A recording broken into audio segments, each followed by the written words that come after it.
A straight metallic road leads to the foot of a vertical tower of height 90 meter.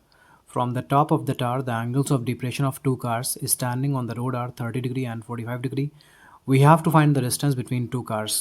तो ये जो मैंने blue line draw की है, ये रोड है. ये रोड इस टावर तक पहुंच रहा है. टावर का टॉप ये है एंड टावर का फुट या बॉटम ये है. तो ये रोड टावर के फुट तक पहुंच रहा है एंड इस टावर पर दो कार्स, इस रोड पर दो कार्स खड़ी हुई हैं. एक कार है ए कार और दूसरी कार है बी, या फिर इन पॉइंट्स को हम ए और बी अज्यूम कर सकते हैं. अब आगे बोला गया है कि जो एंगल ऑफ डिप्रेशन बन रहा है वो 30 और 45 है. तो पहले हम समझ लेते हैं कि एंगल ऑफ डिप्रेशन होता क्या है. देखिए, अगर आप किसी पॉइंट से नीचे की तरफ देखेंगे तभी एंगल ऑफ डिप्रेशन बनेगा. ऊपर की तरफ देखने में एंगल ऑफ एलिवेशन बनता है. तो मैं आपको यहाँ समझाने वाला हूँ कि एंगल ऑफ डिप्रेशन क्या होता है. तो सपोज़ किसी वॉल पर या किसी टावर पर या किसी पोल पर हम खड़े हुए हैं, यहाँ पर हम खड़े हुए हैं, ओके.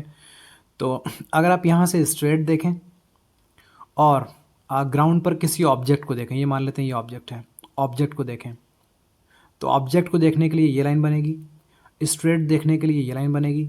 दोनों के बीच में जो एंगल बनता है इसे हम बोलते हैं एंगल ऑफ डिप्रेशन.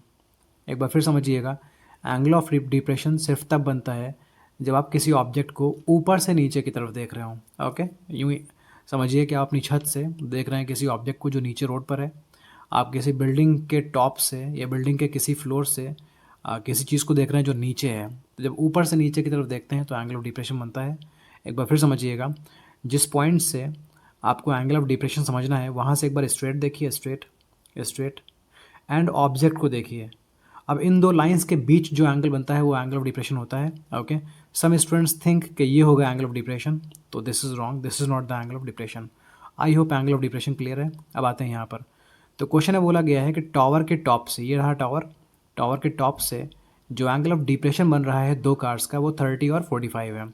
तो आप यहाँ से स्ट्रेट देखो एंड यहाँ से इस ऑब्जेक्ट को देखो, इस कार को देखो, तो इनके बीच जो एंगल बन रहा है ये 30 डिग्री है. ओके, दूसरी बार आपको दूसरी कार का डिप्रेशन गिवन है 45 डिग्री. तो आप यहाँ से एक बार स्ट्रेट देखिए, वही लाइन मिलेगी, स्ट्रेट लाइन. और फिर दूसरी कार को देखिए, इनके बीच जो एंगल बनेगा ये 45 होगा. मतलब ये पूरा एंगल जो है ना ये 45 डिग्री है. ओके, आई होप ये क्लियर हो गया आपको. अब जब किसी ऐसे ऑब्जेक्ट को देखते हैं जो थोड़ा पास है तो एंगल ऑफ डिप्रेशन ज़्यादा होता है, एंगल बड़ा होता है. अगर आप ऑब्जेक्ट को देखते हैं जो दूर है तो एंगल ऑफ डिप्रेशन कम रहता है. इसी वजह से जब हम ए को देख रहे हैं तो एंगल ऑफ डिप्रेशन 30 बन रहा है, कम बन रहा है. और जब हम बी को देख रहे हैं तो एंगल ऑफ डिप्रेशन ज़्यादा बन रहा है, 45 बन रहा है. आई होप यहाँ तक की सारी चीज़ें क्लियर है. If you have some confusion you can write in the comment section. बाकी मैं कुछ पॉइंट्स को अज्यूम कर लेता हूँ कि ये पॉइंट सी है, ये पॉइंट डी है. हमें फाइंड करना है distance between the two cars. तो एक कार ए पर है, दूसरी कार बी है.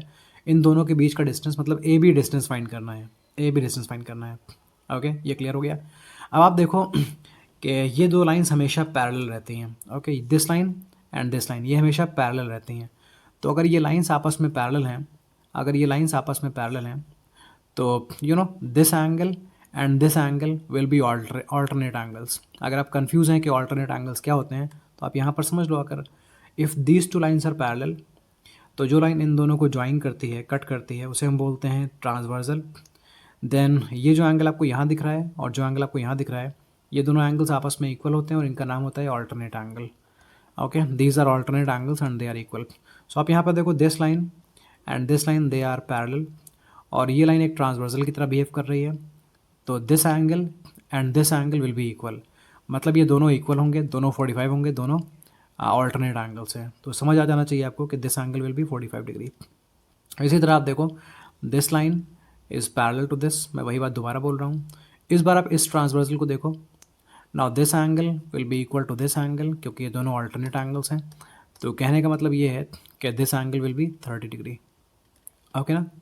अब चलते हैं हम ए बी डिस्टेंस फाइंड करते हैं. तो मैं इस पेज को कॉपी कर लेता हूँ और मैं अब ट्रिग्नोमेट्री यूज़ करने वाला हूँ. आई होप आपको ट्रिग्नोमेट्री के रेशियोज़ मालूम है. आई मीन आपको साइन थीटा की वैल्यू मालूम है कि परपेंडिकुलर अपॉन हाइपोटेन्यूज होता है and cos theta base upon hypotenuse होता है, tan theta perpendicular upon base होता है. तो साइन कॉस टैन इन्हीं तीन में से कुछ ना कुछ लग जाएगा. ओके, हाइट एंड डिस्टेंस में अगर आपको साइन कॉस टैन के बारे में मालूम है तो आप क्वेश्चन कर सकते हैं। सो पहले मैं आता हूँ ट्रायंगल बी सी डी में। In triangle B C D, अब ट्रायंगल बी सी डी में देखो, आपको ये एंगल गिवन है, ओके, ये एंगल गिवन है और इस टावर की हाइट गिवन है। क्वेश्चन में टावर की हाइट गिवन थी 90 मीटर, टावर की हाइट गिवन है 90 मीटर। तो इस बी सी डी ट्रायंगल में आपको एंगल के ऑपोजिट जो चीज़ है वो गिवन है। एंगल के ऑपोजिट जो साइड होता है उसे हम परपेंडिकुलर बोलते हैं। 90 डिग्री के ऑपोजिट जो साइड होता है उसे हम बोलते हैं हाइपोटेन्यूज। ग्राउंड और टावर एक दूसरे के परपेंडिकुलर रहते हैं हमेशा, याद रखिए। So this angle is 90। अगर ये 90 है तो 90 के ऑपोजिट बी डी को हम बोलेंगे हाइपोटेन्यूज। तो इस ट्रायंगल में बी डी हाइपोटेन्यूज है, डी सी परपेंडिकुलर है क्योंकि 45 के सामने आ रहा है। जिस एंगल के रेफरेंस में हम बात करेंगे उस एंगल के ऑपोजिट साइड को हम परपेंडिकुलर बोलते हैं। और जो बी सी बच गया ये बेस है, ओके। अब आप देखो ये परपेंडिकुलर तो गिवन है, ओके, और हम ये बेस फाइंड करना चाहते हैं। तो अगर परपेंडिकुलर गिवन है और बेस पता करना चाहते हैं तो परपेंडिकुलर और बेस की हेल्प से जो रेशियो बनता है वो होता है पी अपॉन बी और ये होता है टैन थीटा। मतलब इस ट्रायंगल में अगर हम टैन थीटा यूज़ करें तो हमें बी सी की वैल्यू मिल सकती है। तो आपको पता होना चाहिए कि टैन थीटा का मतलब होता है परपेंडिकुलर अपॉन बेस। यहाँ थीटा की वैल्यू 45 डिग्री है एंड परपेंडिकुलर डी सी है एंड बेस बी सी है। टैन 45 डिग्री की वैल्यू आपको याद होगी 1। टेबल आपको लर्न होगा और मैं टेबल का लिंक डिस्क्रिप्शन में दे दूंगा, आप उसे देख सकते हैं कि कैसे उसको याद करना है, वहाँ ट्रिक दी जाएगी। डी सी की वैल्यू 90 मीटर है और बी सी की value we don't know, cross multiply कर लो आपको बी सी की वैल्यू मिल जाएगी 90 मीटर, 90 मीटर। तो ये बी सी 90 मीटर है, ओके। चलिए अब हमें फाइंड करना था ए बी, हमने बी सी फाइंड कर लिया है। तो अब मैं चलूँगा दूसरे ट्रायंगल में और वहाँ मैं यूज़ करूँगा ट्रिग्नोमेट्री, शायद उसकी हेल्प से मुझे ए भी मिल जाएगा। तो अब मैं चलता हूँ ट्रायंगल ए सी डी में।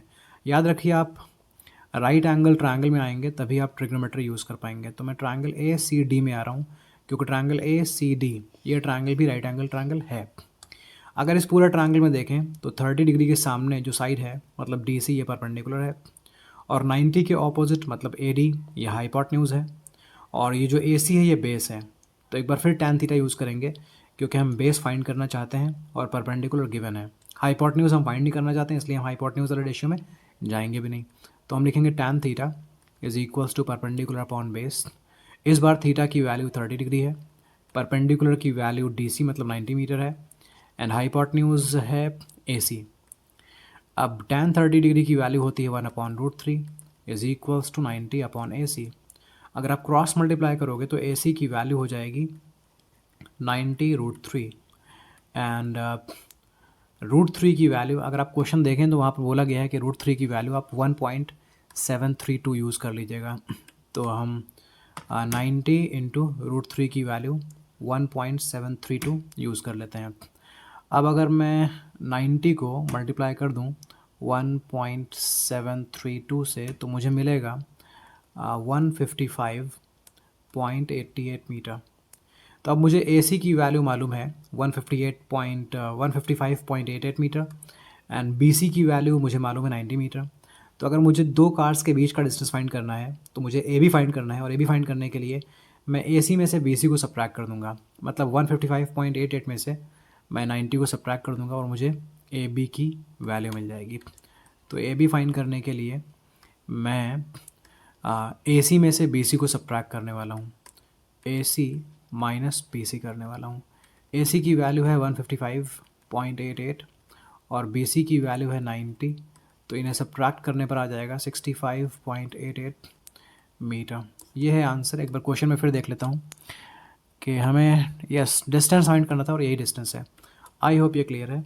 If there is any kind of confusion please write in the comment section. Thank you.